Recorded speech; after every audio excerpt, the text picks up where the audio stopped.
falina ratukaniti no sendra itina katafaradi tomiova vuku izao retr'izao ny fiainanaza manjary vaova tsikitsiky namandava rehefa ty rehefa ty no mameny zany tava rehefa ty galopifaly buirai ilay tinavona no ao an-tsaina fisy mameriny miaina rehefa ty lasano fisy vinany rehefa ty tony ty ety antany rehefa ty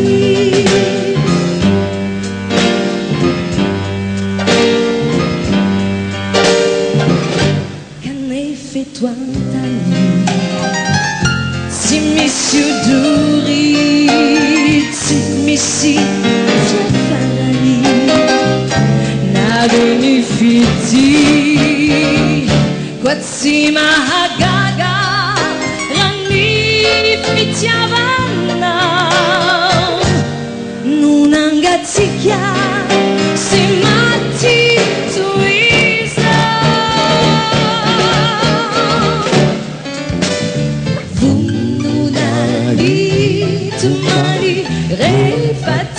rehefa ty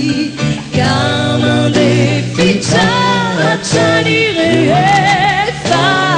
ty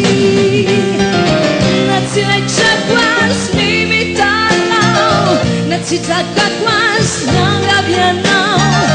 ataona fotsy maintsy atao rehefa ty naniratsy nany tsara rehefa ty